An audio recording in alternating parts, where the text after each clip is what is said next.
I'll drop the shields around this room and let your little friends come pay you a visit. That would be murder. You could also call it poetic justice.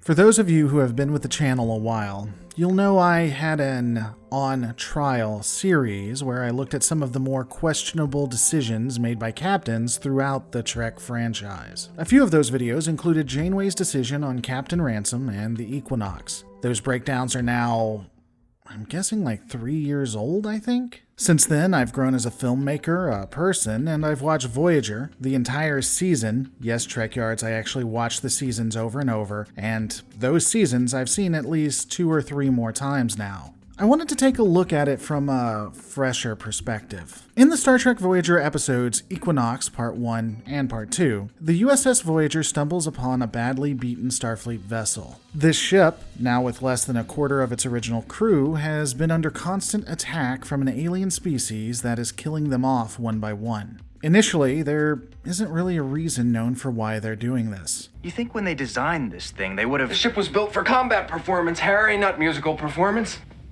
Nobody figured we'd be taking any long trips. Depending on which episode you want to consider the most accurate, the USS Voyager was either a long-range tactical vessel that would be utilized as exploratory when not engaged in combat, and had the ability to traverse longer distances than any of its peers, or it's the most heavily armored deep space explorer ship class in the fleet, at least as of the 24th century. Either way, this vessel was, ironically, particularly capable of handling a situation in which it was thrown across the galaxy and has to travel back home. It would be able to defend itself against most threats and conduct repairs much easier. The Equinox, a Nova-class ship, was none of these things. A vessel specifically designed for planetary and interstellar exploration, it was meant for short-range operations and would not be able to withstand longer voyages away from some form of support system. The situations the crews found themselves in would constantly reflect this nature. The Equinox would not be able to survive for long, making the crew increasingly desperate to find a way home. Constantly dealing with starvation, being fearful, and worried that they'd never see Earth again,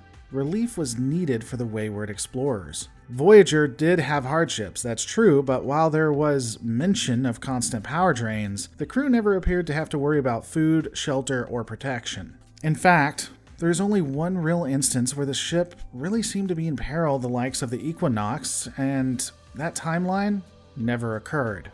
The background of these vessels couldn't be more different, as we've discussed. This is where we come to the present.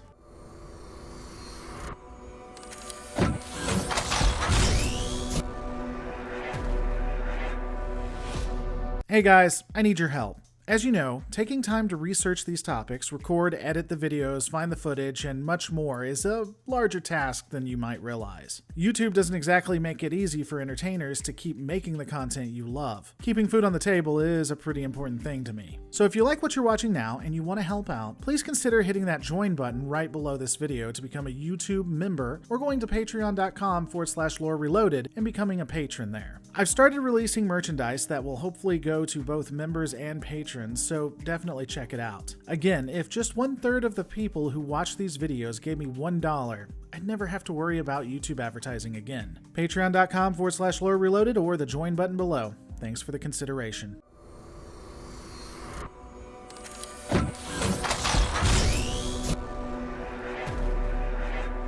Did you know this individual? Only by reputation.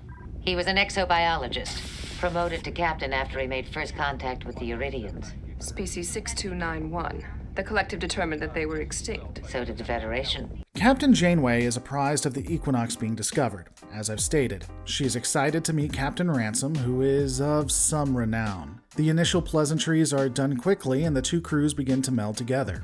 Pretty well, if you ask me. However, ignoring the evil intent of the Equinox crew for a moment, there's already strain that can be seen. The Equinox has taken heavy damage, is not going to be able to go as fast as a Voyager, and is tactically inadequate. Janeway assumes command of both ships and orders that the Equinox be scuttled. We should make our stand on Voyager. I don't want to force the issue, but I am prepared to return to the Equinox with my crew. Starfleet Regulation 191, Article 14. In a combat situation involving more than one ship, command falls to the vessel of tactical superiority. I looked it up this morning. Good thinking. In this case, protocol recognizes my authority. Are you ordering me to abandon my ship? I'd rather not have to. While thinking on this in retrospect, I can't say that I blame her. While two ships would be able to do more in terms of tactical situations, as well as getting supplies and having them, the inability to constantly travel at warp 9.99 whatever would significantly impact both crews' ability to get home. Additionally, the Equinox needed major repairs, and both vessels were still under significant threat, with one of them that could barely defend itself, and it needed weeks just to get up to operational spec. These aliens were relentless, and again you combine that there's a significant decrease in speed if they keep it, while focusing on the tactically superior ship is the best decision. However, the way this was handled, it was a failure of command on Janeway's side. The mistake wasn't the decision to scuttle the vessel.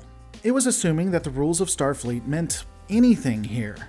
There are countless episodes where Janeway would have to bend or break Starfleet regulation, or go against the Federation. So, as a diplomat and a manager, she should know that the way to address Ransom isn't as a fellow Starfleet officer, at least not with a situation like this. She should have addressed him as a fellow captain with an independent ship. The intent should be to talk to him as an equal, and then convince him to scuttle his ship. She should give him a choice, not pull rank. Even if Ransom was 100% legit and the Equinox crew were all good girls and boys, ordering them the way she does would likely cause a mutiny. It was the right decision, but a failure of the execution. I would even argue that she should have been okay with the Equinox leaving and going its own way, but fighting tooth and nail with the captain and having some give and take to convince him to stay. However, that does lead us to the crux of the show. You see, Captain Ransom had been killing life forms and using their dead carcasses as fuel to get home. This has been extremely successful, as the Equinox will be able to get back to Earth in a very short time. In the past, I've probably justified this action, and at this point, I guess right now... We had nothing. My ship was in pieces. Our dilithium was gone. We were running on thrusters. We hadn't eaten in 16 days. We had just enough power to enter orbit of an M-class planet. I don't know. It's definitely something very human, the choices Ransom is making. If you have no other option but to trap and kill a sentient, sapient life form so that you can live, well, it's not heroic, it's not even ethical. It's kind of understandable. The one thing that it definitely isn't, though, is that it isn't Starfleet. A Starfleet officer would rather die than hurt someone else. They are meant to be explorers and never to harm, though some officers do. Captain Picard, in fact, kills a new life form to save his ship versus letting it destroy the Enterprise D. Not that Ransom is as justified as Picard was, but it still happens. When Janeway finds out about what Ransom had been doing, she removes him from command and orders that all of the Equinox crew be restricted to quarters. I'm putting an end to your experiments, and you are hereby relieved of your command. You and your crew will be confined to quarters. Please, show them leniency. They were only following my orders. Their mistake. She is justifiably aghast at what this man represents. Let's be honest here, the Equinox could be a reflection of what Voyager might become. So Janeway makes another possibly right decision, and yet does not handle it diplomatically. Not well at all. Ransom asks for leniency for his crew. Now, remember, his crew assisted in capturing sentient, sapient beings and straight up murdering them to use as fuel. These are crimes that are horrific, and the excuse, "I was just following orders," probably wouldn't survive a court-martial. That said, Janeway has to look at the people she is dealing with. They are killing beings that can't defend themselves. Why wouldn't they betray another Starfleet crew?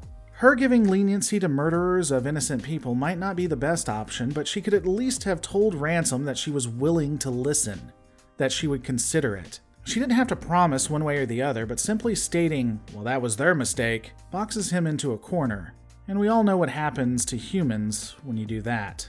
So everything that Janeway has done up to now has been completely justifiable. Janeway, while maybe not handling it the best, has been in line with what she should be. The problem becomes when Captain Ransom and the crew betray Voyager. We see Janeway shift. She goes off the trail. Captain Ransom and co. would take the magical device of magic that prevents the aliens from attacking and leave Voyager to continuous attacks. The man who she had looked up to had now done something worse than killing innocent beings. He betrayed Voyager. He got Starfleet officers on Voyager killed. While some might try to justify what Janeway does after, when looking at the sum totality of her actions in all of the series, the only time she becomes unreasonable, loses what it means to be a Starfleet officer, is when the crew of the USS Voyager is hurt or put into danger. And for those who might say that she cared about the innocent beings being killed, what were her last words to the survivors of the Equinox after everything was done? The last time we welcomed you aboard, you took advantage of our trust. You betrayed this crew. I won't make that mistake again.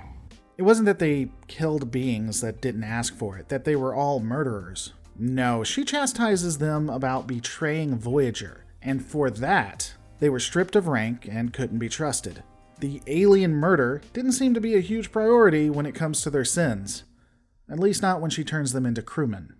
So looking at their betrayal and seeing Ransom get away, at this point, Janeway would stop at nothing to bring them to justice. This includes, but isn't limited to, the near attempt to be an accessory to murder, removing Chakotay when he states he will not allow her to become an accessory to murder in the future, the threatening to remove Tuvok when she agrees to Ransom's summary execution without trial, and hunting the Equinox down and disabling the ship to ensure that it can't go back to warp or escape any other dangers. Janeway is rabid. And again, it goes back to what we were saying before. Should she do everything in her power to stop another Starfleet crew from committing murder against innocents? Likely. Should she have went about it the way that she did? Not as a Starfleet officer. Again, pragmatically, this is the way to get results, but it's not what you would do if you had the support of the Federation and were hunting them in the Alpha or Beta quadrants. And for those who say, well, she's not in those quadrants, then this changes all of the rules, doesn't it? We have to go back to the original discussion. We have to hold Janeway to the same account that we would hold Ransom. Janeway isn't acting as a Starfleet officer here. She's not some evolved being that has become better than the sum of her parts. She is a person in power that is struggling with post-traumatic stress syndrome and likely also survivor's guilt. With the exception of the Year of Hell, which never happened due to a time reset, this is the first real break that we see in Voyager's established timeline. I have always said that Janeway suffered from PTSD. I think that while she had a lot of questionable decisions, these 2 episodes was the first time we really see it take hold. This was her tipping point. She saw what Voyager could become in the Equinox and then just lost all cohesion. For her, Ransom would be redeemed as he sacrificed himself, and she'd draw some measure of comfort, but it wouldn't stop her from now zealously ensuring her crew got home, even if it meant destroying lives in the timeline, whether they be kids who have parents or the Borg. But these are my thoughts. What are yours? Let me know in the comments below. Don't forget to rate, comment, and subscribe, and I'll see you on the next Lore Reloaded.